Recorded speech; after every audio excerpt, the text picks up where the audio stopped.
Hello, everybody. This is William Del Pilar, and this is Fired Up, your source for conservative talk. What happens when the floodwaters rise higher than anyone expects? Well, let's start with the night many Republicans never saw coming. In New York City, a place long written off as a progressive stronghold, Mr. Zoran Mamdani, a self described socialist, he didn't just win, he dominated 50.4% of the vote. He beat out both Andrew Cuomo and Curtis Sliwa. Maybe dominating isn't the best word, but Sliwa, he barely cracked 7%, and that could have helped Andrew Cuomo. Alas, it was not meant to be. Mamdani's campaign turned out the highest voter participation in 5 decades, fueled by promises of affordability, corporate tax hikes, and so called justice reforms, along with some election integrity issues. That seems to be becoming the norm more and more from both sides. But it wasn't just the message of Mamdani, it was the mechanics, fusion voting, no voter ID, and a confusing ballot design that gave Mamdani a structural edge. Even Elon Musk flagged the system as ripe for manipulation. Elon, you're late to the ball game. Then came New Jersey. Mike Sherrill crushed Jack Chiatarelli by 13 points, and that's a margin that stunned even pessimistic GOP insiders. Democrats dominated mail-in ballots. No surprise. And for the first time, independents and unaffiliated voters made up nearly half of the early returns.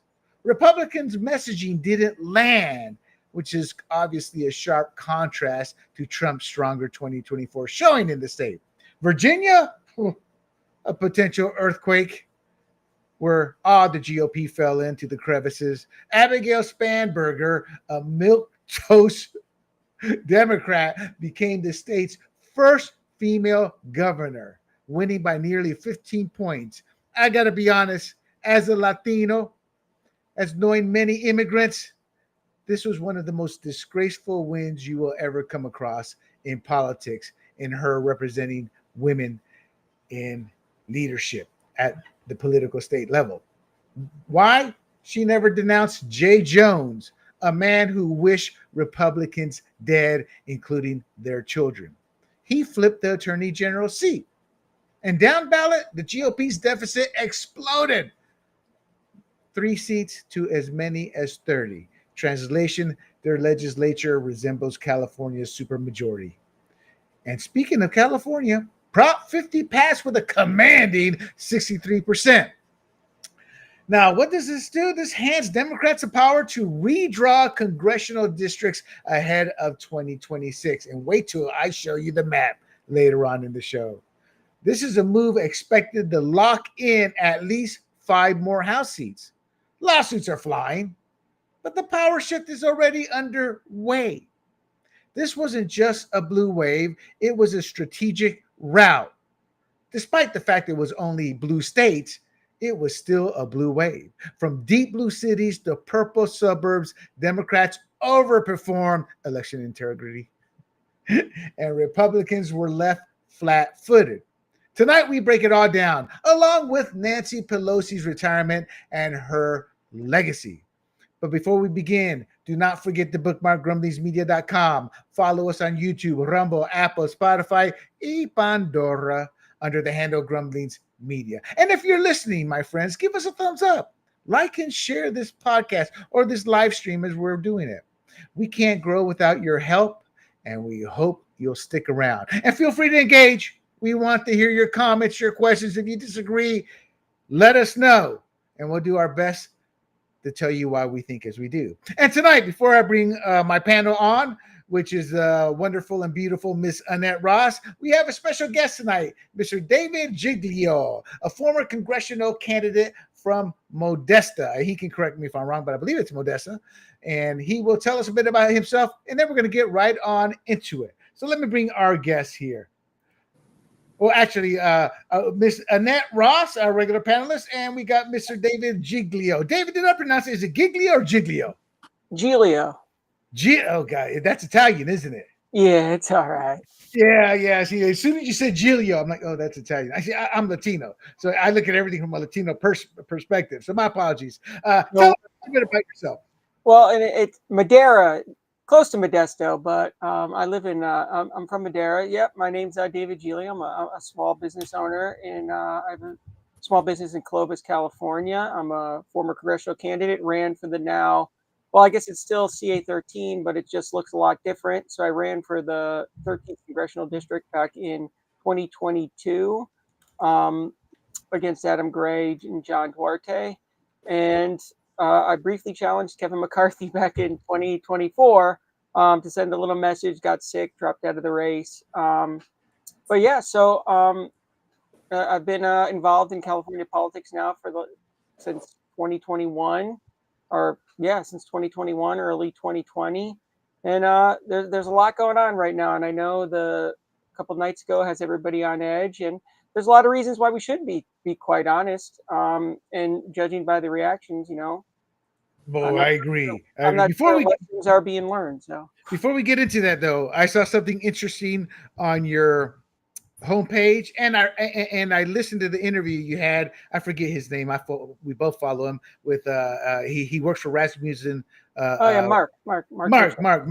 Good podcast because he gives you a lot of data, and he's a really down to earth guy. Kind of reminds me of a frat guy who's got intelligence. But that Yeah. said, you were talking about some of the polling you had done in Yeah. terms of a potential scenario for 2026, but you haven't announced. So, are you going to break that announcement here?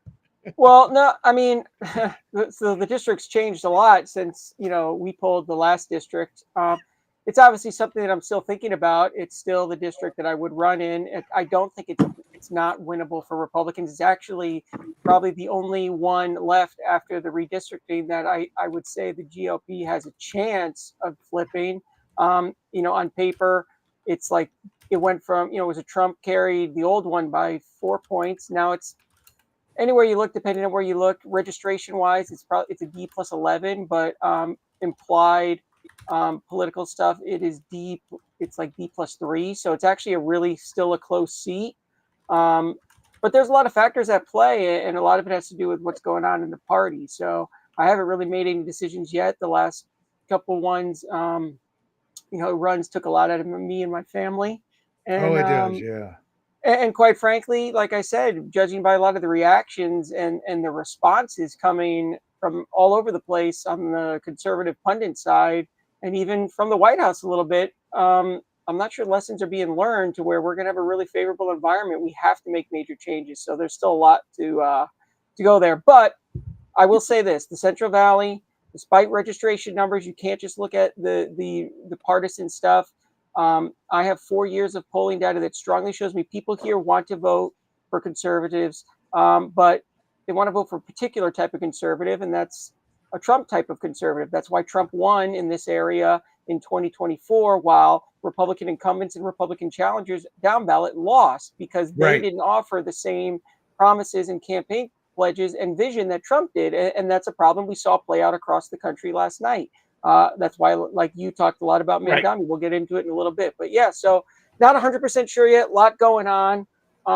There's going to be a lot of incumbent Republicans right now throughout the state that are going to be fighting to save themselves since four guys could be out of a job. I think it's four, right? Is it four or Yeah. five? Yeah, and before we go on, I want to get your comments, but I got to give David some props here, and I hope I don't embarrass him. When I first met David, I saw the pictures and all that, and I couldn't find a modern picture of him today. David's lost a lot of weight, and I Oh want to yeah, congratulate you on that. like 100 Yeah, pounds. So yeah, yeah. No, yes, it definitely feels a lot better. So thank you for that. you're welcome. You got to get to some of those pictures up there.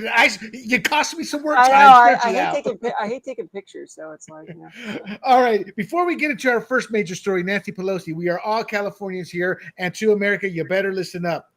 Prop 50 went down hard. Just give me a quick comment because we're going to talk about it later on. But I just want to hear your comments now, real quick. Annette, your initial thoughts. I mean, I think we all saw it coming. There wasn't anyone that I talked to in the Republican circles that I'm around who thought that we stood a chance, quite honestly, even though they were really trying to get people going door to door. People came to my door actually to make sure. I mean, I think our voter turnout wasn't that great, and I'm not surprised, and I find it depressing. But there's going to have to be a way, I think, that we get more people engaged. I don't know how we're going to do that, but maybe so they can understand how this deeply affects their day-to-day lives. But honestly, here's the thing, really what it boils down to, in my opinion, I could be wrong, William, is it's a referendum on Trump. People are upset, and it's their way of fighting back for the people that they think that gerrymandering is happening in other states and it's favoring the Republican side. And here's a perfect way to get back. It's like, it's a vendetta. Before I get David's comments, that's easy to say, and you're right, but they do it every cycle. Sure. McCain was the maverick, beloved by the media. As soon as he announced his run, it was he's a racist. He had an affair. He's this, he's that. George Bush, they demagogued him. Mitt Romney, the dog. They went all the way back to high school. So we as Republicans need to get that out of our head. It's not Trump. It's whoever it is will be the straw man. We're going to talk about that, and I'm sick and tired of not you, Annette, but I'm sick and tired of conservatives thinking it's the individual. It's part of their game plan. People, it's called the Alinsky tactics. Read the damn book. Attack the messenger. Demagogue the messenger. Don't worry about the message. Attack the messenger. Put the whole focus on it. Emotion and hate is the power of the Democrat Party. And look at Trump. Trump was able to do his own version of Alinsky tactics. And that's why they hate him even more. We'll get into it, though. I want to respond just really quickly, a quick response. I just think Yes. what people aren't seeing and what I'm hearing, because I'm around all kinds of different people, is that he has scared Latinos. A lot of my friends that are Latinos that are positive Trump supporters, and they think that they're going to be they are in fear now that they're going to be deported. Seriously, they are though. People They're are lying. Look, I talked to my family, my friends. Okay. I've got more Latinos than I think, know you have more and than they're me. not in fear of anything. That's called messaging. It's ginned up. You say, I'm a marketer. I learned right away. You say something in enough times, people will start to believe it. I saw a Latino who was an illegal alien, whose parents were illegal, say, look, you don't do it this way. You don't go rioting down the streets and all that. You see, that's messaging. That's part of the Alinsky tactics. And we can talk about it more. Okay. David, let me throw you into the fray in the middle here. Yeah.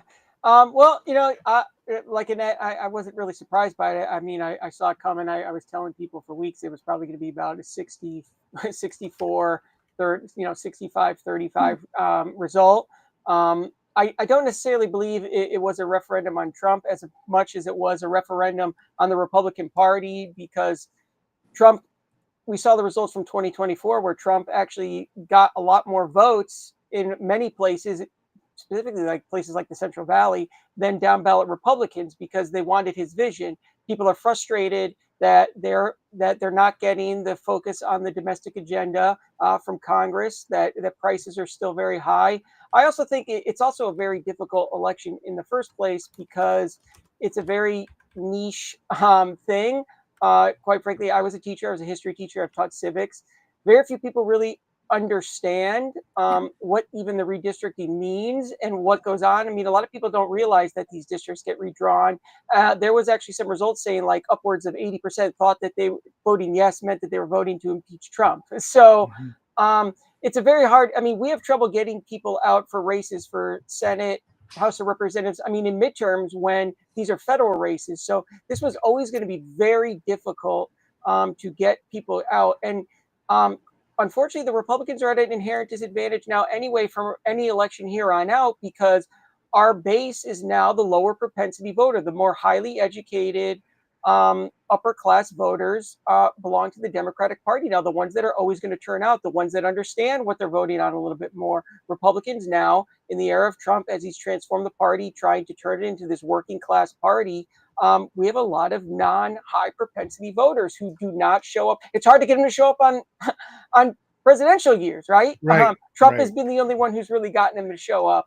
And so it was a very difficult election to win, especially when there were no other races on the ballot. I mean, you're asking people to vote on a niche topic and there's really nothing else on the ballot for them. So it was always going to be difficult.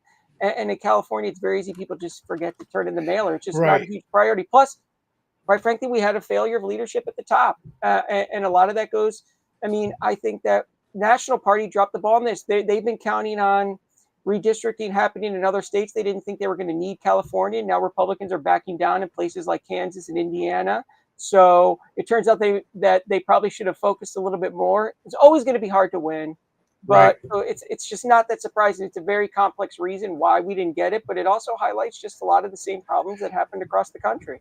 Exactly. David brings up the most important point. It's a straw man. You're turning the Trump into a straw man. When Trump ran, he got blacks, he got Latinos. His big tent came out. After, if he's not on the ticket, Republicans don't seem to care. So I'm kind of, it's like that's why California is so blue. We're always scared to align ourselves with the party's presidential candidate. Oh, he's a racist. They just demagogue us, and then we fall back. Oh, that's why we lost. Anyway, let's get the big man, Mr. G. Mangani. Let's get him the way in here real quick on Prop 50. Then we're going to talk Nancy Pelosi. G-Man, how you doing? So jump right on. Steve, what's happening? Jump right on into it. What's your thoughts on Prop 50? We're all loving the JD Vance look. Look, I agree. It wasn't necessarily a referendum on Trump, but this was a Trump-driven turnout on the left, right? So here's what's happening. So the Democrat turnout and Republican turnout is no longer enough anymore. You need the populist center, right? Or the populist of each side. And the left-wing populists are more motivated to show up because they can stick it to Trump, right? Yeah. And they did a poll recently. I think it was the day of or the day before the Prop 50 vote. So it might have been Monday or Tuesday. And the question was, do you think that redistricting in California should be done with independent groups, or should it be done by one party? 90% of those who voted for Prop 50 said, no, it should be done independently. Yet they voted for Prop 50 to put all the lines in the hands of Gavin Newsom for 3 election cycles, or basically 5 years, right? So what's the takeaway? Well, they want to stick it to Trump, right? And they view this as, okay, well, in order to save democracy, we got to do something undemocratic. And I heard that from several left-wing friends. And they said, well, yeah, we just got to do it temporarily. Well, no, this is never going to be temporary. When you give them one little digit, they're going to take the whole arm. And so I think you're going to see this with, state legislative races, state Senate. You're going to see it with city council. I mean, it's just going to go on down the line. They're just going to say, hey, look, it's working so well. Let's just do it again. You think the Democrats are really just going to say, oh, well, okay, we'll go back and give the Republicans back their seats? No, they're not going to say that. And they're going to say, well, we're against J.D. Vance, who's a fascist and a Nazi and all that, just like they called Bush and Romney. So that's my really long back of the napkin take. Right. So, wait, William, aren't you going to disagree with him? Because when I say it. Oh no, because I already disagree. He heard the whole thing. Look, at the end of the day, I have seen 2 dictators. I have seen the tactics that Democrats use. They're okay with creating hatred. They're okay with seeing our side fall to the side in death and then celebrating it. We saw that with Justice Kavanaugh. No protection. I truly believe in my heart Biden was okay and the left were okay if somebody had taken him out. Once we see J.J. Jones, they elected somebody who wants us dead. So we see they have crossed the line. They don't care anymore. And it's because they're demagoguing. And that's expected. What sickens me is our side uses that as an excuse. Oh, we'll get to the next candidate. They demagogue again, McCain. They demagogue Bush, not 1 cycle, but 2 cycles. They demagogue Romney. And then they demagogue Trump. The reason it's so bad with Trump is Trump speaks his mind. He says it as it is, and he galvanizes the people, and they cannot have that. So they've gone scorched earth, and they will not turn back. They will not turn back. So until we realize we've got to use Alinsky tactics with the truth, we will continue to get slaughtered, not to mention the absentee voting ballot mail-in issues. Now, that in and of itself is going to get worse. These are classic. Every third world country can tell you, saw it, saw it, saw it, saw it, saw it, saw it. Yes, it does exist. What you Americans think it doesn't happen in your country? Are you that stupid? Yes, they are. So until we address all these problems, nothing will happen. Okay, so real quick, let's move on to Nancy Pelosi. So is this the end of Pelosi's reign or just the beginning of the fallout is my thought here. Nancy Pelosi announced November 6th today she will not seek re-election, ending a nearly 40-year congressional career. She was alive, I think, for the first 30.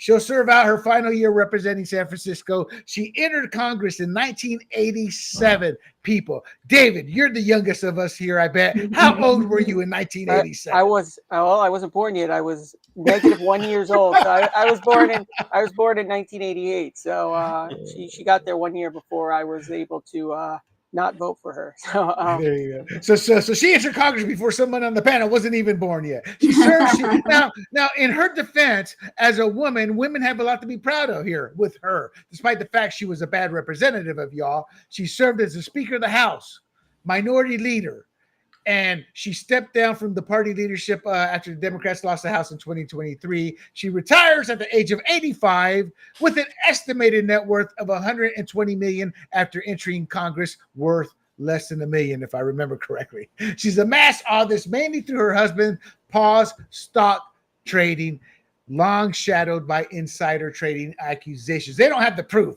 But even her side says, yeah, that old Nancy. But she's known as both a divisive national figure and a GOP fundraising magnet due to her polarizing track record. I was going to show pictures of her throughout the era, but she was so beautiful early on. And she's just like, oh my God, well, she's like a mannequin now, like the Joker. So I didn't want to disgrace her that way. So I just do it verbiage wise. So David, let's start with you. You're not quite, you're closer to San Francisco than any of us. So what are your thoughts on Miss Pelosi's legacy? Well, I mean, I could say my thoughts on her are good riddance. I mean, I wish she would take a lot more with her on both sides of the aisle. There's a lot of people in Washington that have been there far too long that need to go. So it's definitely not a loss that I'll be mourning. But I will say this, as hard as it is to believe, her replacement's probably going to be worse, which is Scott Wiener, who's just a total, off the reservation nut job. So it's kind of unfortunate, Nancy stinks, but she's been there forever. She's kind of like half out of it now. But Scott Wiener is somebody I'm really not excited about seeing on the national stage and getting a higher office. So it's unfortunate for the people in that area because, these people live in their luxurious houses with their $100 ice creams. And unfortunately, the area, San Francisco and the surrounding area, Oakland, these places are suffering from years of Democratic rule, up and down, federal, state, local. And it's just unfortunate, because they promise the world to these people and they never deliver, but they use a lot of fear and stuff to keep getting their votes and lies to get their votes. And they have a lot of help in our schools and our media. So it's good she's going, but I'm not excited about seeing Representative Wiener because I don't think he deserves to be anywhere near the House of Representatives. I agree real quick. And I have no shame. This is how you fight back. You tell the people the truth. Scott Wiener, is it Scott? Representative Wiener is okay, people, with taking your children to the gay pride parade. And he is from San Francisco. He went to the gay pride parade. He's okay with worse than that. So it's hold on. He went to the gay pride parade, said, bring your kids. They were grown, ugly, fat, nasty men giving fellatio to one another, then urinating on them. That's how you fight Democrats. You tell the truth. That is who Scott Wiener represents. That is who he wants to see in office. Scott Wiener, his laws that he tries to get passed tend to protect pedophilia. They tend to protect men who prey on minors. And he words it in a way to where, oh, no, he's trying to protect everybody overall. But these loopholes, that's who. People, it's like, that's what you need. People need to know about Scott Wiener over and over and over. Anyway, y'all got me going on a rant tonight here. Let's go to G. G, your thoughts on Nancy Pelosi? Well, she was elected the same year that I think it was Sweet Child of Mine hit the top 10. I mean, you just think of what's happened since 1987. I mean, I am all for term limits. I mean, you run the risk of getting someone worse, like you said, Scott Wiener. Uh, but you get corrupt with power over time, right? So Nancy Pelosi, I don't know what her net worth was in the mid '80s, but I'm guessing it was well south of $1 million, and now I think Yeah. her net worth is somewhere around 200 million. Now this is after making, let's just say, average $200,000 a year. I think that if you average that out, $200,000 a year. If you pay income tax rate of, let's say, 50%, that's $100,000 a year. How do you get to 140 to $200 million? Is because of insider information. There's a portfolio tracker out there that says follow Nancy Pelosi's trades and you'll make a ton of money. So Nancy's in the know, and I believe that she's about as corrupt will ever come. And I remember when George W. Bush gave a State of the Union, and he basically gave props to her, saying, "Well, this is the first time I can say Madame Speaker of the House," and gave her props, right? And this Right. is either on the heels or on the head of her just trashing George W. Bush for basically 2 years until he's out of office, and gave him no room to breathe, right? So and the way she's treated Trump's been terrible as well. So there was a nice brief breathing room of what I think it was 8 years from 2011 to 2019. She was not the majority speaker, and so we were able to breathe with some sanity there. But look, I'm glad to see that she's retiring, and I think it's long overdue. I think so. Senorita Annette. Well, I'll make it brief. I mean, the guys did a good job, but I think what bothers me the most about her is I don't actually believe she likes people. I think she snarls at them. I think she Yeah. looks down upon them. And I think you can sense that about her. And I think that is the worst thing that you can be in politics, a person like that. And her legacy, unfortunately, William, does live on. She's got Sarah Jacobs down here. And now it seems like a congressional seat she's going to have for eternity. And her boyfriend is running too. So, I mean, the legacy, Nancy Pelosi is going to, her tentacles are still in California. Well, Gavin, I mean, right? Gavin's her nephew, so I mean, Yes. he's gonna run for president. Yeah, exactly. So, Well, I want to bring up some of Nancy's greatest hits. actually, was sort of wanting to see what she looked like younger. I'm sorry that you're not showing that. I was Oh, look, I'm not gonna lie. When I saw her, I was like, that's a beautiful. Well, we were all kids then. I was like, I saw her on CBS News, Yeah. talking about her, and I was like, she's pretty, And then my dad's like she's a Democrat.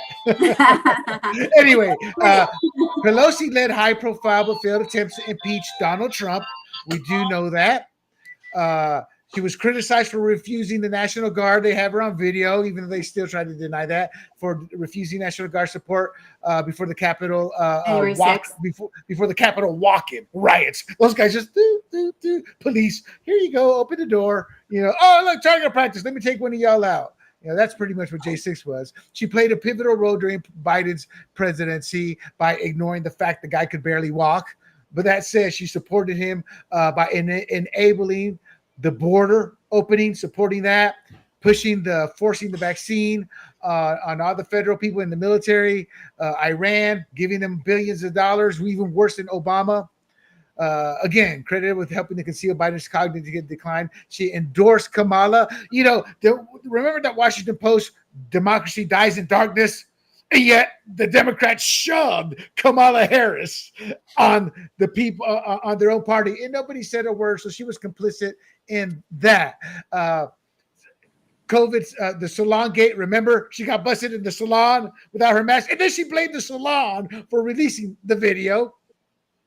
The Confederate statues. Now, I was going to pull the Confederate statues and then the pulling of them down.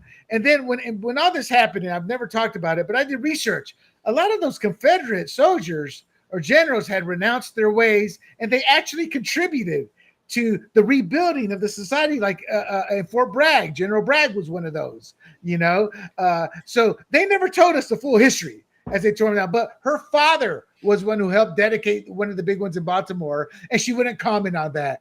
Her climate contradictions, it just goes on and on. But the biggest one that this will be her legacy from the conservative side. The history books will write something in, but it will also include her biggest hypocrisy and issue was the stock market and the wealth she amassed from that. Your thoughts, David, on some of her legacy and the hypocrisy of how I see her legacy? Yeah, I mean, I agree with you completely. I mean, Nancy Pelosi represents kind of everything that's wrong with American politics. She's somebody who has just gone there to enrich herself and her friends while promising promising the plebes to make their lives better. And so it's unfortunate because there's so many of them in DC, and that's part of the reason why our government's so broken and why so many people have lost faith and why it's so hard to get people to turn out to vote. I knocked on thousands of doors myself, went to every event, big and small, and that was always the common theme. I made a post about this on Twitter last night.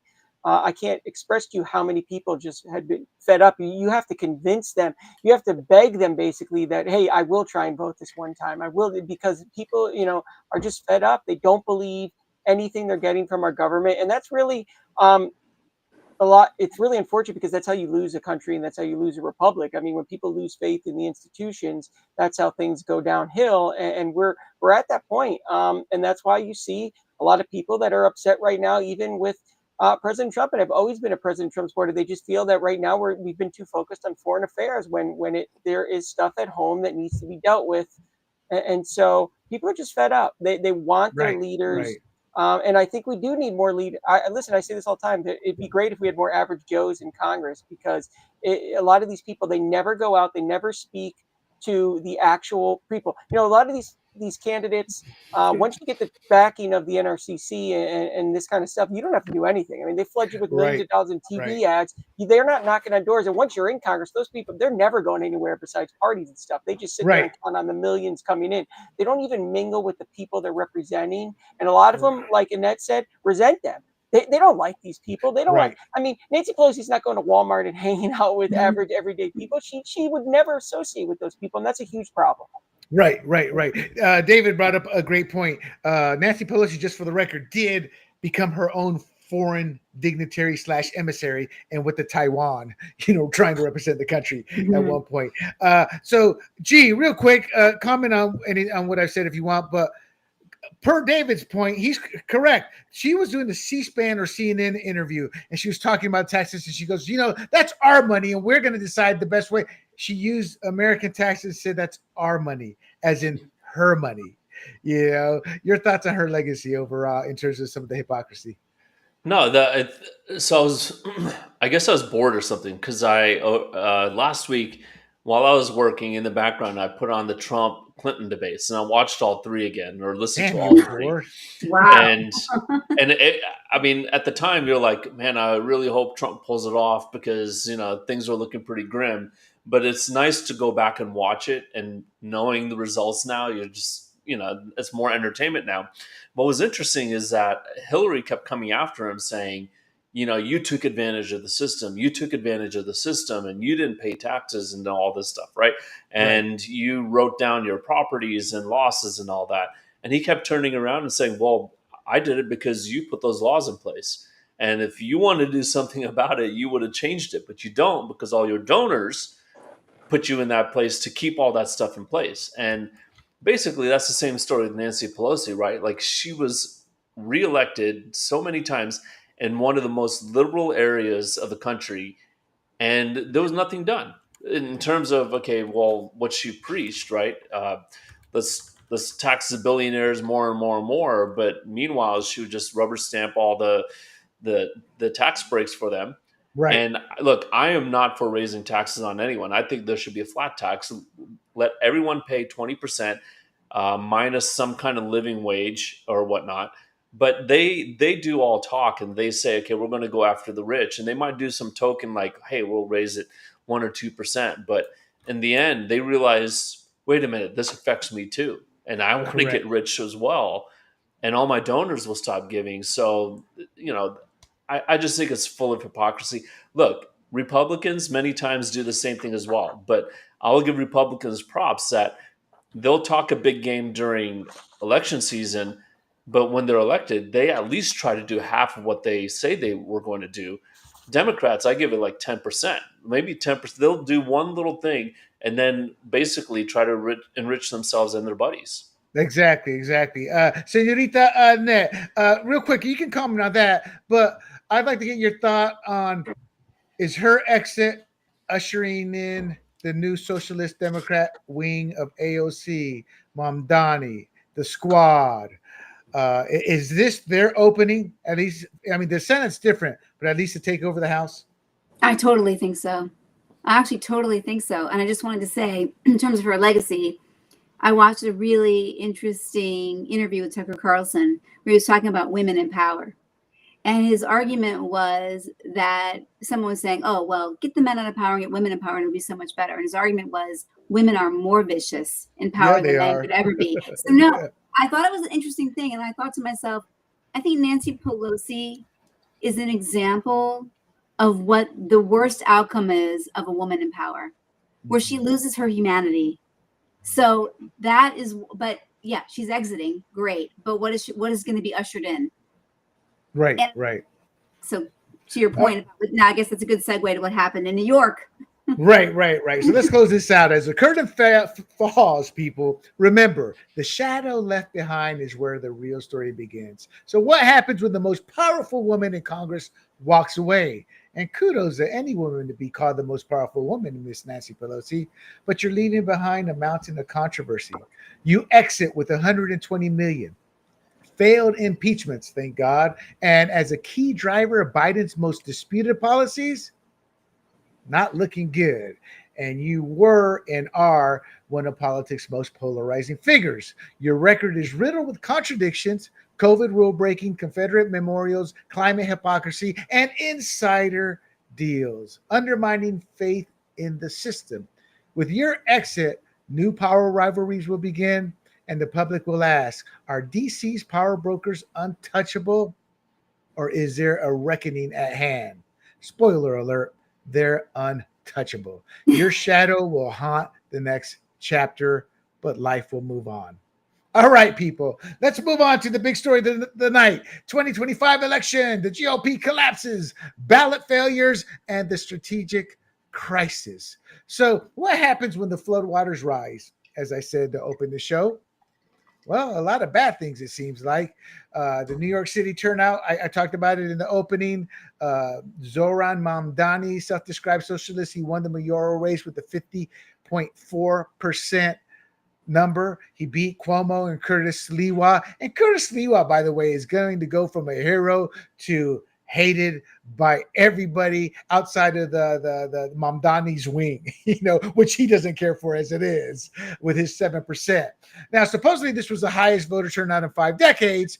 He campaigned on typical socialist tropes, affordability, higher corporate taxes, and justice issues that we saw fail with Obama, that we saw fail with Biden, that we have seen fail throughout all of history. Why? We're not educating our kids anymore. We're teaching them all about racial justice. Did you know, I was told today, or saw an interview today, they don't even talk about 9/11 in New York City schools. So when you have a younger generation that wasn't even born or doesn't even realize what's happening, you're going to get over and over and over socialism. It just wasn't tried by the right people. Your thoughts here. We'll start off with Mr. G-Man here. Damn it, you came late and I'm rewarding you. You get a first word here on the thoughts on the New York City Mamdani. Yeah, so you started with me because I kind of look like him, right? Ooh. I can say that. You didn't say it, but I said the 70s. Burn. Look, So Mamdani did not run against the Republicans. He didn't even run against the Democrats. Yeah. He ran against capitalism, and he won. Right. And so that's what's concerning to me.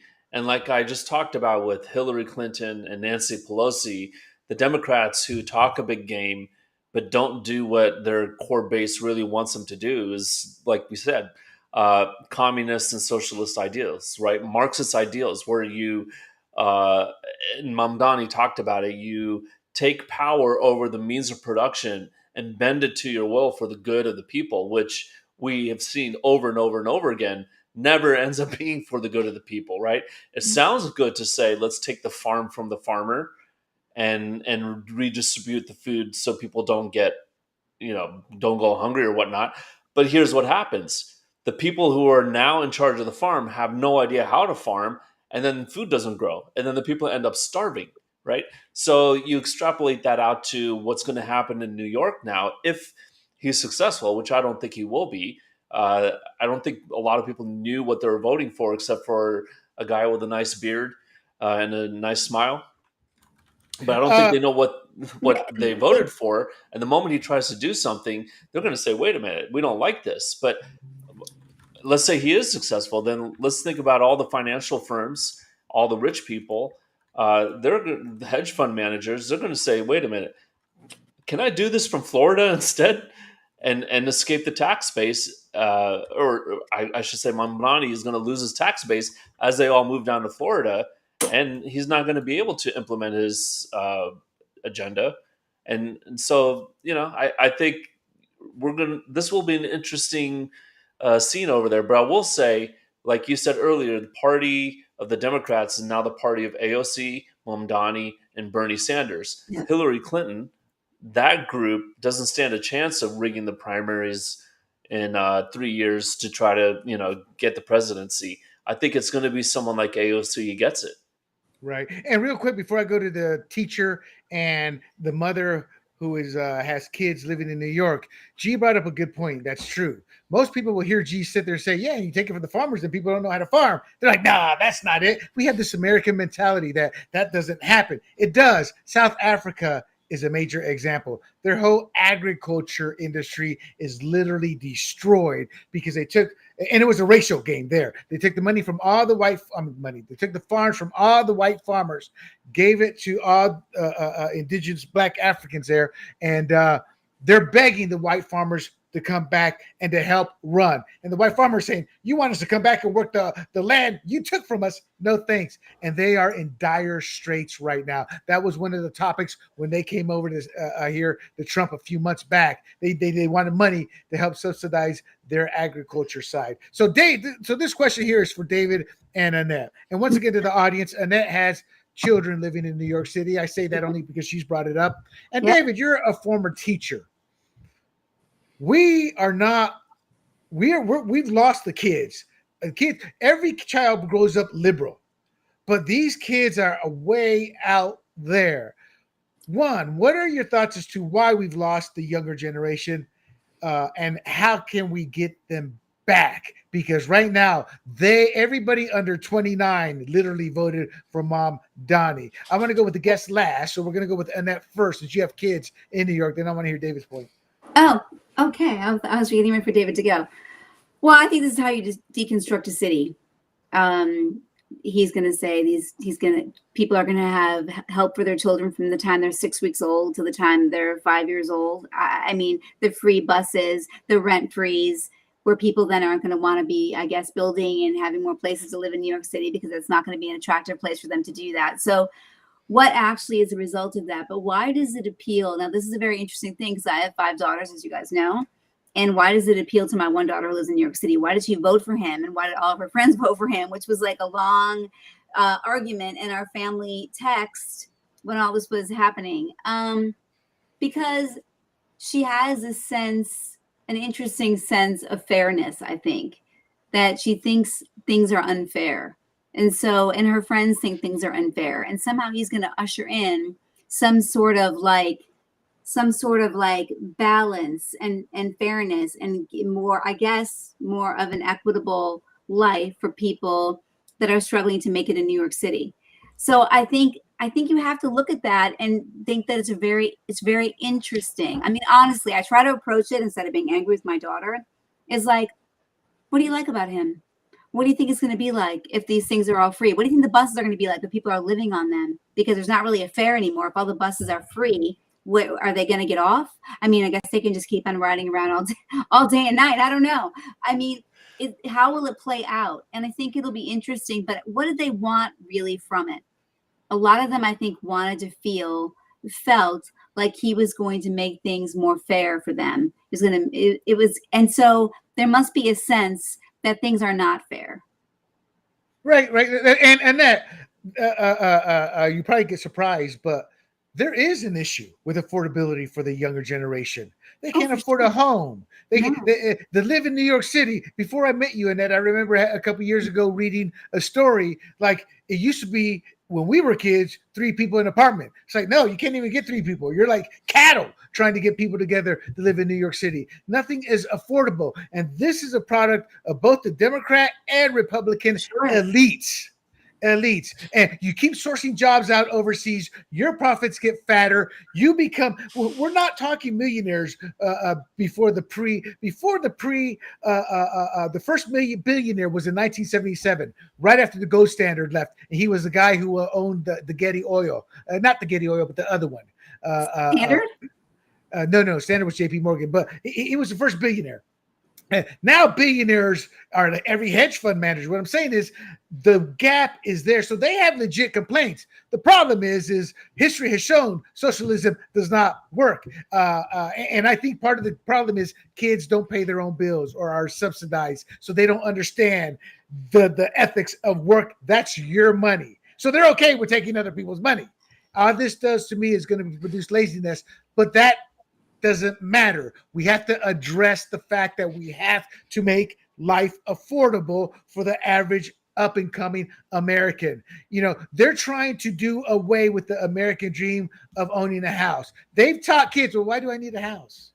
Well, when you get in the 60s and 70s, that's likely your best investment to retirement. You know, David, you yourself as a teacher, lay it on us, brother. What are your thoughts from a teacher's perspective? Well, we'll start with the teacher's perspective, because then I do have some thoughts about why I think he really won.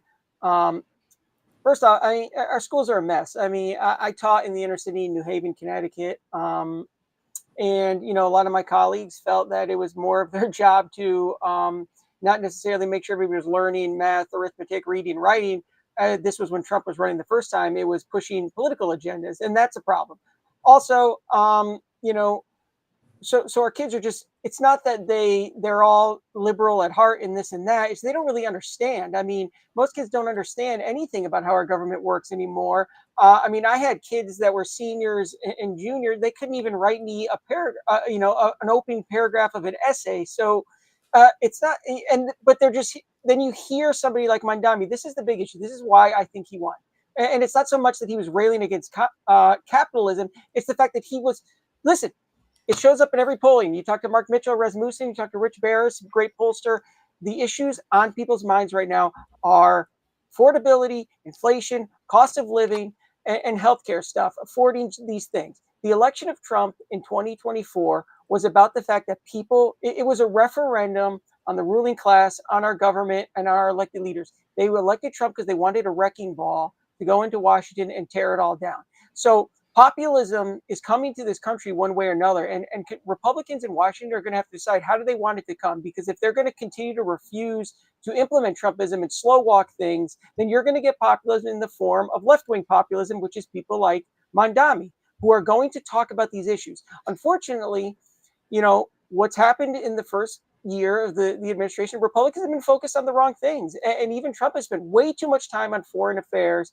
You know, we're not debating the merits of supporting or not supporting Israel. It's the fact that when people cannot afford a home, when people cannot pay their bills, when you go to Walmart and you buy 5 items and it's over $100, okay, they don't care. They don't want to hear about Ukraine. They don't want to hear about Israel every day. They want to know what you're going to do to help them. And so when someone like Mamdani comes along and actually talks about those issues instead of telling everybody, I mean, listen, what was Cuomo's message? First of all, Cuomo had no business being in the race because Cuomo should be in prison, in my point of view, for everything he did.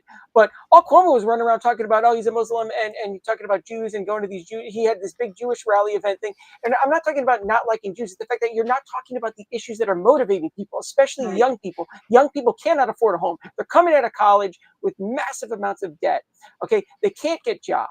And they don't want to hear about that stuff on the campaign trail. They want to know how you are going to make life more affordable. And quite frankly, this is why Republicans got beat down across the country, because we weren't talking about these issues. I can't tell you how many text messages and emails I get a day from Republicans that are all about Israel and this kind of thing. And listen, I support Israel. I want Israel to succeed. I want Israel to prosper. But people don't want to hear about that right now when they cannot pay their bills. They're going to gravitate to who's talking about the issues that matter. And we have done a poor job as Republicans, as conservatives, about one, handling this stuff. We have controls of both House of Congress right now, and they don't want to pass anything, quite frankly. They really don't.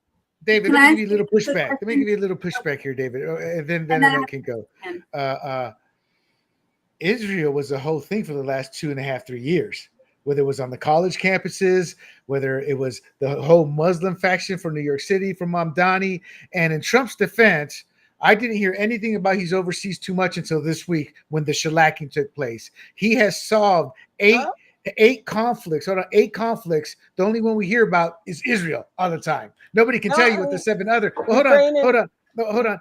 He has to solve. But my point is this is a product of Democrats and the mainstream media over and over. Trump talks about Israel when it comes up. What I'm hearing is we can't control the narrative. We can't create the true narrative and talk to the kids, because if you talk to a kid, they hate Israel right now. You know. Well, when you listen, it's not necessarily Trump's fault. It's people in his own party. I mean, the only thing Lindsey Graham goes on and talks about is bombing other countries on Fox News. Randy Fine, every day, it's all he's talking about is foreign wars and stuff.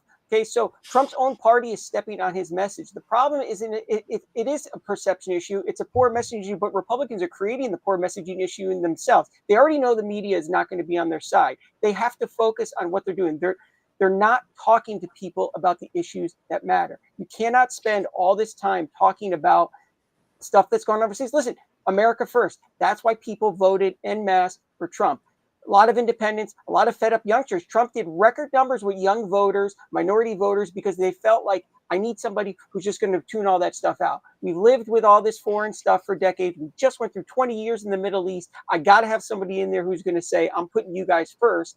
And they're frustrated right now. They're still feeling left behind. And quite frankly, I do believe this is our last chance, because a lot of people, like I said, when I knocked on doors, told me they've lost faith. And they took a leap of faith in 2024. And if we continue to turn a deaf ear and a blind eye to them, they're never going to come back. They're never going to trust us again. And unfortunately, like I said, you're going to get left-wing radical populism. And like we said, you said with the schools, most people don't really understand the economics of this stuff. They just hear free, free, free, free, free. And when you get that, unfortunately, like there's an age-old saying, right? You can vote your way into socialism and communism, but you got to shoot your way out. And so people get desperate. I mean, that's what happens. And so, David, I have a quick question for you. Don't you find it interesting that the exit polls showed that it was the educated kids, bachelor's degree and above, that were overwhelmingly voting for him? The people that you're talking about, you were saying earlier, and when you're in New Haven, like a lot of people were not very educated. I mean, we have there's a highly educated philosopher class in this country that are getting these degrees and all these worthless things that are just being fed all these lies and stuff and thinking. And they don't have jobs. Frankly, a lot of them are younger. They're not the ones that are the billionaires. So they're like, oh yeah, let's take the billionaires. They're very intelligent, but they don't have the big jobs. So they're just thinking they're not going to pay. It's just a whole disconnect with everything. I mean, everything sounds great when you promise the world and then you're not going to be able to deliver. But when people are desperate and people want homes and also what does socialism and communists do? It's always built on class struggle. So you have to create between classes. So when people, like you were talking about your daughter with this unfairness, when you constantly talk about how unfair things are, it gets people angry, it gets people emotional. And that's one thing Democrats, leftists are good at. They play on emotions. They get people riled up. They get their followers extremely angry, and it motivates people. And we just have to do a better job as Republicans of staying on the message and kind of accepting that maybe it's not about what we want at the moment as Congress people. It's about what our voters want. And many of these people go to DC, and quite frankly, they care more about the biggest problem on the Republican side is the donors. We have a different type of donor class than the Democratic Party has. And I've seen this firsthand from running. See, you have George Soros. He will blow millions, probably billions of dollars now on the cause. Okay, Republican donors tend to have historically have a different thing. They're a lot of times donating because they want to buy access to a candidate when they get into office. They want a favor. They want this and that done. So a lot of Republicans go to DC and they forget that they forget that it's for the people who voted for you, not for your donors. And so Right. that's a big problem that we have to deal with in the Republican Party, and we're doing a poor job at it right now. Okay, so real quick, Annette, I can answer the question in terms of the college-educated kids that voted for him. Well, one thing David didn't mention, I tried to toss in there, is a lot of these kids get these liberal arts degrees and they're not qualified for anything, and they got $200,000 of debt. I made it a point, and I got in an argument with my boss about 20 years ago now, before I started my own business, about a hire, and she was a liberal arts, and she liked her, and I liked the business guy. I go, she doesn't even know the basics of business. We need somebody to come here and hit the ground running. At least with the business degree, they understand the concept of business. She's doing this. I want to help these people, blah, blah, blah, but she has no clue. And that's part of the problem. But here's the real issue in terms to address your question. In socialism and communism, as David says, it's a class war. You have the educated who look at the working class, because the working class don't care for socialism because they quickly realize, I'm doing all the work. But there's a ruling class, the college educated, just enough to think, there's a term for it, I can't remember, but we're the ones who will be controlling and dispersing of everything. They view themselves as they'll be as part of the upper echelon, the college educated. Why? Because they're superior to that dumb working class Joe who needs me to take care of him. The soft bigotry of socialism, but that's how they view themselves. So all these kids, rich little kids or upper income little kids helping Mamdani, they don't see themselves as part of the working class. They see themselves separate from the working class. I saw this as an American citizen who was Panamanian, but born and raised living amongst the Panamanians all the time. There was a certain class who just viewed themselves superior and they didn't even realize it. So to answer your question, that's how they see themselves. And they want to save the world. And they believe they have the virtue, as mom and dad pay for everything, but they have the virtue to determine where the best money or where the money will be best suited, not realizing we now have a means to flee to other countries, billionaires do. Now that said, let's move on here. And Ms. Annette, I want to stick with you, and I want to stick on top of the GOP. The GOP has lost the women's vote. As a woman, talk to us, baby. Talk to us. And while you do that, I'm going to put up a post here showing that number. Go ahead. I mean, they have, and overwhelmingly. And I don't think I'm looking at that really quickly. Yeah, I could not believe that. I saw those polls. William, I'm a little bit out of touch in this way because I'm a very sort of traditional conservative person. I'm not even necessarily sure that I'm like all MAGA. I'm really just more like conservative based on my religious beliefs about why we're here on earth and what we're doing here as human beings made in the image and likeness of God and all of that. And that just sort of ends up putting me in the conservative camp most of the time. But I don't know. I think the young girls today are completely lost. And I think that somehow this idea of feminism has thrown them really way off track, which also, if you look at it, they're the most unhappy young women right now that I've ever seen. There's also horrible numbers about their mental health and horrible numbers about their being promiscuous and horrible numbers about them not marrying and finding partners and love and meaning and purpose. So it's not going so good for them right now, the way I see it. Right. So real quick on that point, I just heard today, I can't remember where, podcast, maybe Tucker or Megyn Kelly or one of those. I don't listen to Tucker. She was a guest. He brought up a good point. It's like Norway, I think he said, Denmark or Norway, one of the two, is like it has like socialism. It is the most prescribed antidepressant country in the world.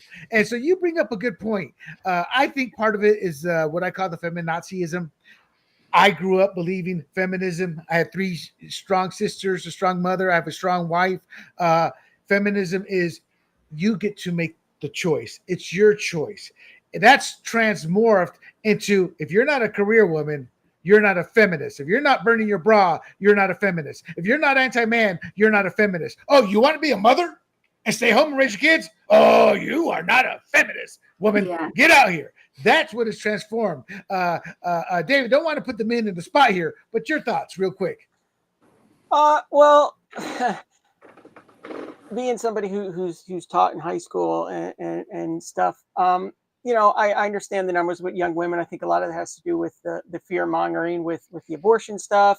And like you said, this movement, like, oh, if you're a woman, you can't vote Republican because they want to take away your rights. A lot of misinformation around that. But I also think it's youth in general. There's a really unfortunate trend in this country where we no longer believe or preach kind of self-accountability for anybody's actions. And so we're teaching a lot of people that you should be able to go out and do whatever you want and not face a consequence for it or not get credit for it, or it's somebody else's fault. And this was one of my biggest qualms teaching.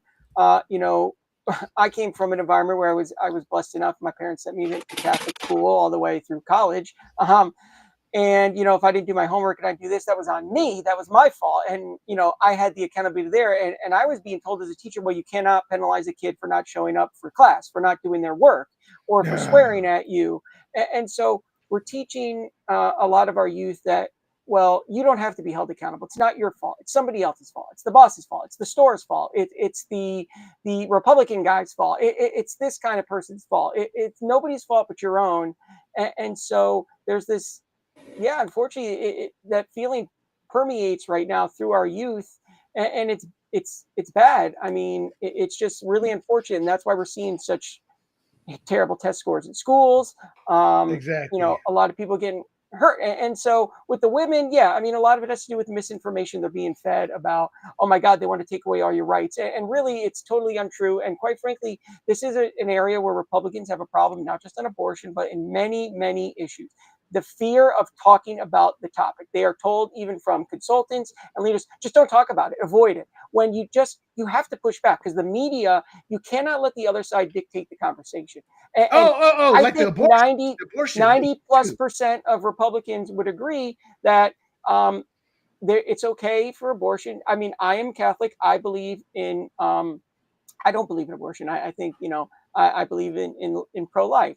But I think everyone would agree in the three exceptions right now: life, protect the life of the mother, rape, and incest. And also knowing that that's 0.02% of cases actually fall in the category of rape and incest. And so Republicans do not push back. Instead, they put their tails between their legs and they let the Democrats and the media dictate the issue and scare people. Like I said in the previous segment, fear is a powerful motivator. So when you're telling young women, young kids who are very impressionable, they'll believe. Listen, I'm in a school, these kids, you'd be surprised what you can get even high schoolers to believe when you say it. And so when you're telling them things like, oh, Republicans want to control your body and they want to take away this, they believe that and they get scared. Or it's going to be the Handmaid's Tale. Yes, they get scared. They get believed, right? Because the teacher is supposed to be telling them the truth. And that's what they're told. Oh, listen to your teacher, believe your teacher. I mean, I had colleagues in the classroom. I sat there and watched colleagues tell students, write me an essay why Mike Pence hates Muslims, and this kind of stuff. And kids believe this stuff. So it's just like, once again, we're never going to have the media on our side. So it's always going to be an uphill battle for conservatives to control the narrative. But if you don't even try, that's when things spiral and that's when you lose control. And so I've been on the side where I've heard consultants tell people, do not talk about that issue. I mean, there have been memos people have talked about it from when Kevin McCarthy ran the NRCC. And even now they tell during the whole Roe v. Wade, don't talk about the abortion issue. Just let it go. No, that's not how you approach a problem. You have to make sure wherever you can, however you can, get your point out there and make sure the facts are out there. And so they scare people with those. I can't tell you how many times they hear, oh, you want kids to have their rapist's baby. And I'm like, no, I don't. First of all, I support the 3 exemptions. 2, it's also 0.02% of cases. So you're talking about something that's extremely rare. And in the situation when it does occur, if the woman does want to have it, I will allow for that exception. And I think most states, I think every state allows for that. Right. So what you're saying is communication. It's disinformation, yes. And it's our unwillingness to try to touch hot button issues. All right. So let's move on to our final topic here. We'll spend a few minutes on it here. It rears its ugly head again. I've talked about it since day one. And because I now run the show here, I'm more discreet in how I speak. There's discrepancies with the ballot. In New Jersey, they saw over 500,000 more votes than any other year in history, and nearly all of them went to Democrats. Mail-in, no voter ID, mail-in ballots. The Democrats blew out the numbers to the point people are like, whoa, people who analyze this are like, whoa, now those numbers are unheard of, especially in an off-year cycle. In Pennsylvania, 75,000 voters were disenfranchised. They had to use provisional ballots, and then there weren't enough, and some went home in frustration, so they didn't get their chance to participate. This is cropping up all over. Gee, your thoughts, and I'm going to put some graphics on the table on the screen for the audience. Yeah, so I voted here in California. For some reason, we did not get our mail-in ballot, so I thought that was suspicious, but maybe not. I'm reading too much into it. So I went to the local polling place. This is San Diego, California, and stood in line. It was 7:40. Polls closed at 8. I was still in line past 8. I get the notification, Prop 50 passes, and I'm sitting there going, okay, this is the only thing I'm voting for. I stood in line for another 25 minutes just in case it was like off by one vote. I didn't want to be that one vote, right? So I sit down, and the lady says, what's your name? Types in my name and says, here's your ballot. I didn't have to prove who I was. I just gave her my name. I gave her my address, and I went and voted. And I'm sitting there going, this is really easy. I mean, if I wanted to go to every balloting place around and just say, well, this is my name and I'm here to vote, I could have done it. I think the only way they can match that is by the signature that you put down that they say they have on file. But if you just do chicken scratch, I mean, you run a really good chance of just comparing chicken scratch to chicken scratch and say close enough. So like, I don't know how to quantify it. I just know it's easy if you wanted to. Now, just to be clear, I voted for myself legitimately, but it's really easy to just vote for someone else and just say, Exactly. hey, I'm Bob Smith. Or, if Annette tried to go up and say I'm G Mangani, that would be maybe a little difficult. But other than that, other than something obvious, it's really easy. So, where there's one, like we said last week, where there's one case of fraud, there could be a million. You just don't Right, know. And right. once a vote's put in the system and you found the fraud, I think we talked about it last year. I believe it was Michigan. Some guy was caught illegally voting because he Chinese was not. national. Yeah. And there's no way to take his vote out and say, oh, well, let's subtract that vote, because which vote do you take out? Is it the one for Kamala or is it the one for Trump? Who did he Right. vote for? And he could lie and say, well, I voted for Trump, so now -1 for Trump, when he really voted for Kamala. So now you just change the margin to in Kamala's favor, right? Because he voted for Kamala and lied about voting for Trump. So until we get voter ID and you show up to the poll and you say, this is my picture, this is who I am, there's no way to really clamp down on it.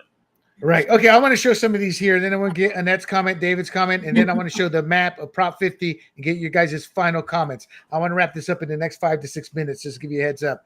So this is an individual, a friend in Colorado, who hasn't been a legal resident for over a decade. These are all the ballots this individual has gotten over the years. This one here is from Kira Davis. I don't know if any of you know her. She's a well-known California former state writer, but 3,100 voters with no name and addresses, 114,000 duplicate registrants, 3 million people voted prior to being new registers, 1.4 million invalid or illegible registrations. And that's just the beginning, she says. And they were sued and they had a settlement, and they still took their sweet time to clean the roads out. LA did. Here's one this is New Jersey. Last 50 years, they have a track record of what they roughly get. Somehow there's now over 3 million voters, and a Democrat get nearly 2 million of those votes. And the reason I bring this up is mail-in ballot makes this all happen. And my issue is, it doesn't matter what we have talked about for the last hour. if we don't get mail-in balloting and get voter ID back in, we are a third world country. We are the countries we would laugh at when we were children. Annette, your quick thoughts on that, then David, and then I want to move to the map to Prop 50. Just quick, I'll say last night I was at an event with Tony Strickland. He's a senator in California. And that's all he was talking about in his talking points was about how they've got a coalition now and they're trying really hard to push forth this voter ID. And so I actually started to feel like, hey, they've got some people and they've got some working together to get this accomplished. It gave me a little bit of hope. I sort of agree with you. What are we going to do if we can't get? What are we going? I don't even know where to begin. Like you said, it's an immense problem. Sorry, go ahead, David. Your point. Well, I do agree. I mean, mail-in balloting there is obviously it's ripe for fraud, especially when it's unsolicited. So there probably are some votes in there that are definitely not kosher votes. But there was also something that people are upset about the results that people are ignoring. And I will say this: there was New Jersey in 2024 did move very right, and they moved right towards Trump. I mean, he made it a lot closer than anybody saw coming. The problem here that happened in New Jersey that people are discounting, also in Virginia, the votes were racked up in urban areas. What happened in the week and a half to 2 weeks up until Election Day? A couple of key things. One, the SNAP benefit thing. A lot of scared people out there really did motivate people. I know people don't want to hear it, but yeah, that was a factor. But also, the Democrats called in the big gun. And the big gun is Barack Obama. And he went and did rallies in key areas in New Jersey and Virginia. And quite frankly, he rallied up the radical elements of the party and got them out there to vote. And Republicans did not counter.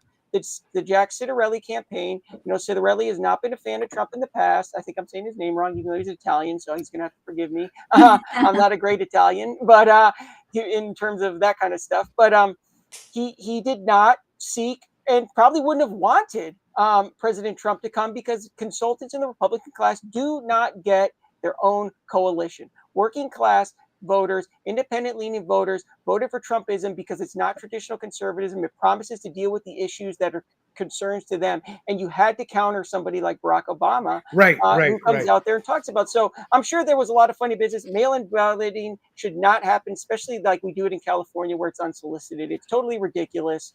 But we can't ignore that. Yeah, I mean, they brought out the big gun. They knew they were in trouble, especially in New Jersey, where they felt it was getting too close for comfort. And he did a good job bringing those people out. I mean, he does a good job doing nonsense. He's a good bullshitter. So I disagree on Obama completely.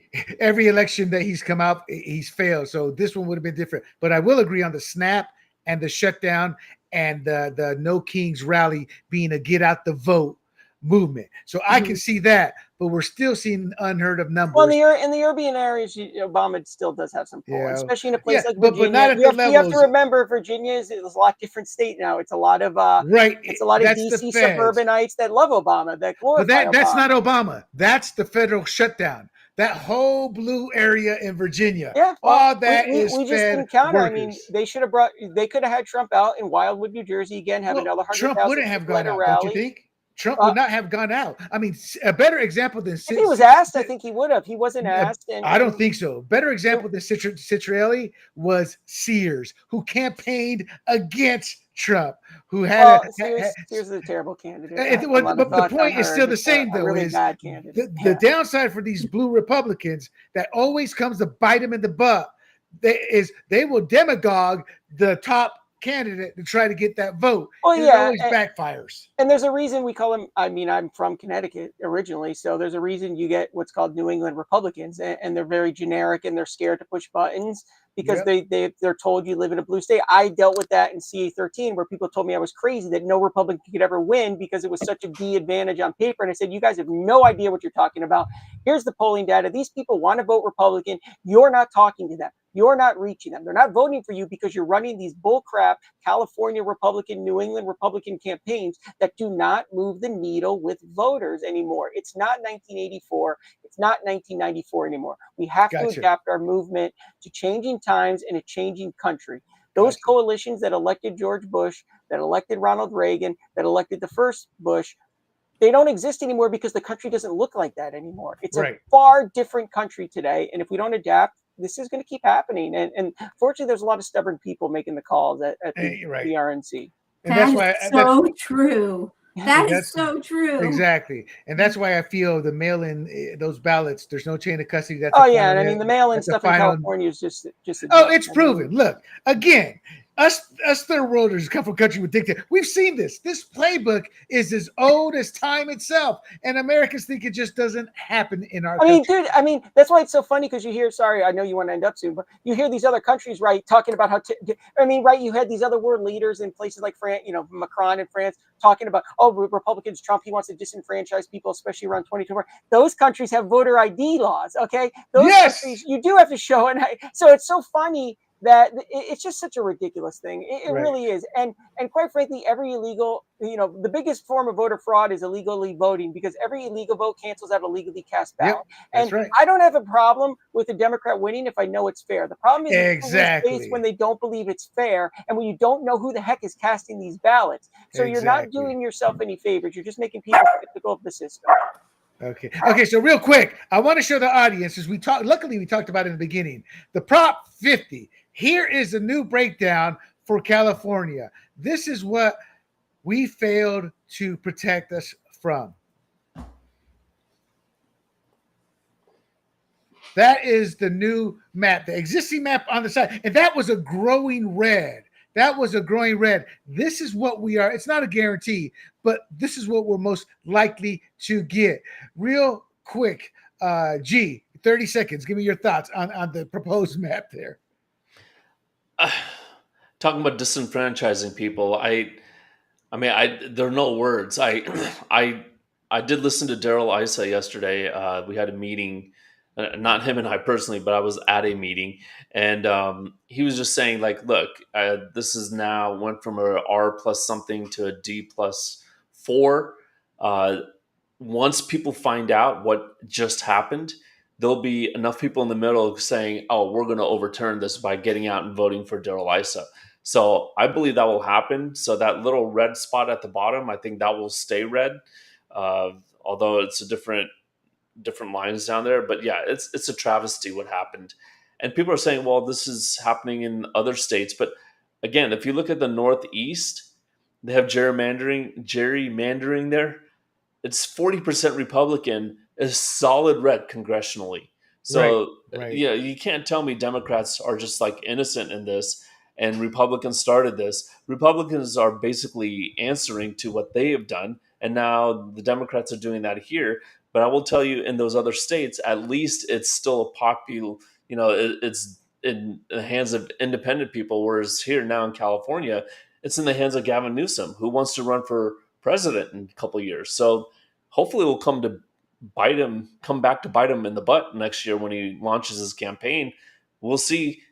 There will be plenty of Democrats who are also running who will point to this and say, look, you took the rights of the people away from them, at least temporarily. And hopefully they'll use that as a wedge tool to win the primary. Right. So, Annette, part of the reason, real quick, Texas did their redistricting was because of racial gerrymandering. They were purposely creating black districts to vote fully Democrat, and the courts upheld that. They said, yes, that's what's happening, including the Supreme Court. This is a power play here. Now, and G's right. Both sides do it. What's your thoughts, though, when you see that congressional map, the existing versus what we're going to get? Okay, well, honestly, I really loved what David just said, because I think what's happening with the Republican Party in California is we're not changing the game enough. And we are a little bit afraid, I also agree, to talk about some of the things that are the touchiest subjects for human beings, but people want to hear you talk about those things. And I think we need to put out different talking points, different kind of candidates. John Franklin just said it the other day. He's like, this is a little bit depressing. It really is. But what are we going to do? We still have to fight. And how do you fight, though? He said, because on the issues, and on many of the issues, we win on the issues. But do we get the message out? Do people understand the message? Are they connecting to what our values are? Do you know what I mean? There's a lot of... Well, yeah, but maybe if John Franklin wouldn't support some of these squishy candidates, this is what burns me up. That's the problem. These guys, John Franklin says, I'm not picking on you and that. It's just that triggers me. No, he was running running the new majority. here in San Diego. Yes, he is. And Yeah, all they do is back squishes. One squish. That's it.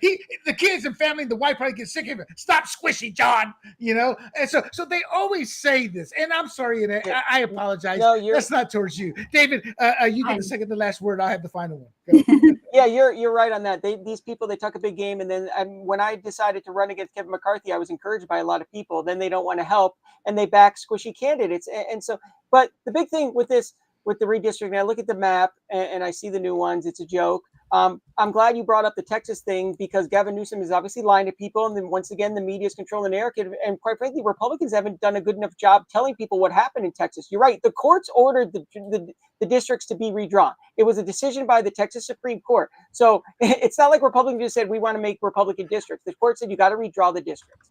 And then with this, the whole thing's a sham to begin with, because this whole notion of independent redistricting committees. So I was actually a candidate when this was being drawn, and I had to live through this because I didn't know where I was going to run, right? We had to see what the districts were going to look like, what was going to happen. It's not an independent commission. The woman who ran the commission was a liberal activist professor from a college, from a state college. Okay. These commissions are not independent. The districts were already gerrymandered. So Gavin Newsom would talk about unfairness like once. This district's the original map, the one we're losing, despite the fact that there were 8 Republicans in it, there should have been way more. All they did was carve up the Central Valley and put it all into Kevin McCarthy's district. They literally put an arm into Kern County in Tulare to take out the Republicans, so Jim Costa's seat would stay Democratic, and make Kevin McCarthy's like an R+50 district, because they needed to do that to gerrymander. So now you're just getting a further gerrymandered map. Okay. And so the reason they do these independent commissions and then stack them with Democratic activists is because it's very hard, because on paper it's an independent commission, right? So when you go to the courts, it's hard to challenge it because they're going to say, oh, it's independent, right? So it's a joke to begin with. Our maps last year weren't fair to start with. Democrats have been gerrymandering all over the country, especially in the Northeast, where you have states like Connecticut, Rhode Island. You have 0 Republicans represented in any of those states. There hasn't been a Republican elected to the House of Representatives from New England since 2006, I believe. 2006. I think they all got kicked out during that terrible election, that midterm there, George Bush's second midterm. And there hasn't been a single Republican representative since then, despite the fact they get 45% of the vote in some of these places. So these districts have, and those are done by the state legislature still, and most of, I think all those states still. So Democrats have been gerrymandering way longer than Republicans.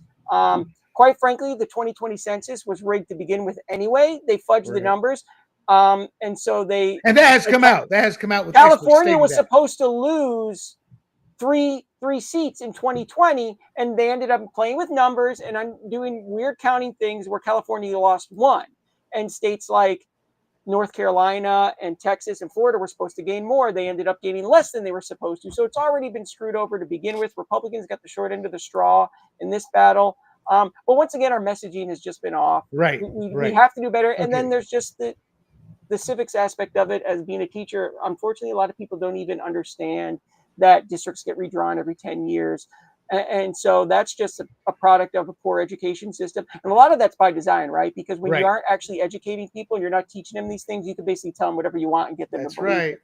So so go ahead. Thank you. No, I'm just saying, all of you guys are right. And David, what David said is right. Reports have come out over the last month talking about the census, how corrupt it was. Now they're officially saying yes. And that's one of the reasons Trump is pushing for a new census. The other thing is we are forced into these battles of redistricting and gerrymandering because the Democrats demagogue, and they build their base off of hate and emotion, and they grow their base. They create long-term plans that take over and turn red into purple. So it doesn't matter what they gerrymander. This is just a shortcut to get to their long-term. The real problem are Republicans, squishy candidates, and they don't go into blue districts. And now they're even more scared to go into blue districts because of violence, which is what Democrats want. Again, people, this is a third world game plan, a strategy. We've seen it over and over. The best way to counter this is for Issa, and God bless him, take your 70-plus-year-old tail and go to the blue district and talk to them directly. Carl DeMaio, who is loathed as much as he's supported, he goes and he talks to the people. That's why he should. It doesn't matter what you think of him. That's why he shellacked Andrew Hayes, who I would call a political friend, who I liked. But that's why, because he went to the people. He was in all these districts talking to the people. Our side never does squat. And then what David said about the donors is correct. Start freaking donating. Prop 50 failed for a lot of reasons. One of the reasons is we just didn't have the money nor the war chest that the left had. And I don't care what people said. Oh, you can win without money. Yeah. Once it's like hitting the lottery. It's like hitting the lottery. You can win. You need money. David, you want to say something? Can I say just one thing quick before I go on and let you go? Because you touched on something important. So when I was a teacher. I mean, I've lived in California now for almost 10 years. I was basically politically nobody who decided to run and get in with the Sharks. And so I was running in a seat against Jim Costa, who I'm sure you guys know Jim Costa. I mean, he hasn't done anything in his 40 years being in public service, but everybody said Republicans can't win there. And one of the things I said, you're fools. I have the data. You're not reaching these people. I made it a point for 2 years of my life. I gave up nobody even knew who the heck I was. So yes, I only got 15% of the vote. I earned every single point, every single vote of that 15% because I went to every event, downtown Fresno, places Republicans never went. I can't tell you, the Democrats were there and they looked at me with such weird eyes because no Republicans ever there before. Mm-hmm. And people told me, I went to cities like Castine, to Snelling, to these places, and people said, nobody ever knocks on a door from the Republican Party. People couldn't believe that I was the candidate knocking on their door. Okay. Unfortunately, it took Kevin McCarthy picking a rich elite landowner farmer buddy, donor buddy, and pumping in $1 million to ruin all of my work and basically stealing all my data that I gave him. But the point is, I went and tried to do that. And we set the groundwork for showing people that Republicans are willing to go here, but a lot of them aren't. And that's unfortunate. A lot of the people, go ahead, finish your thought. Unfortunately, a lot of the people that are selected by party leadership and get the nod are from a different class than their voters. The Central Valley. Yeah, that's right. Or the poorest counties in California, yet the people that rule over the Central Valley are all from the upper class. So they're just so out of touch with these people. It's unfortunate. I feel bad. I wish I could have won because I still remember these people. Some of them cried to me that nobody ever comes and talks to them. That's and right. I think about how disappointed they are and how they were then and how they're probably even more disappointed now. So it's really unfortunate. But you're right. Republicans need stop being babies. Go out, do it. This is more, it's bigger than you. This is about saving our country. That's why I got involved. I have 2 kids now. One is my daughter just turned 1. My son just turned 3. And I do not want them living in a country run by people like Mondami, AOC, because I know how terrible that's going to be. And so we have to step up because we're going to lose it if we don't do a better job. No, I agree. And the final caveat I'm going to give, and I'm going to close the show out. We're at 120 now, 130 now, is ground game. 2009, our ground game began to disappear because the consultant class took over. To give you guys an example, San Diego County was deep red. We had one of the strongest ground games. I forget, it was a dentist. She ran it. She won volunteer of the year, doing everything. The edict came down. We are going to go more towards technology. That was about the time Tony Kavaritz took over, and he let the ground game fall apart because it no longer was important in the grander. Without a ground game, you're never going to win. We are behind the 8 ball in so many ways. This is a harbinger of what is to come if we do not get our act together. I don't care that it was a blue state. We were competitive. We should have by all rights won a few of those elections. Jay Jones, who openly wished Republicans dead, including their kids, and never backed down from it until a half-hearted fake apology towards the end. If they're willing to elect him, despite that, that tells you where the Democrat Party is today and what we're up against. So these squishy leadership that we have here in California need to grow a spine or let the younger generation begin to take over. And with that, my friends, that is our show. We hope you enjoyed it. It was a pretty good show, pretty intense too. And do not forget, bookmark grumblingsmedia.com. Follow us on YouTube, Rumble, Apple, Spotify, Pandora under the handle Grumblings Media. And make sure you like and share this podcast and let us know what you think in the comments. Until next week, for Mr. David It's all right. Don't worry about it. Thank you very much for having me. And for Annette and G, we are out.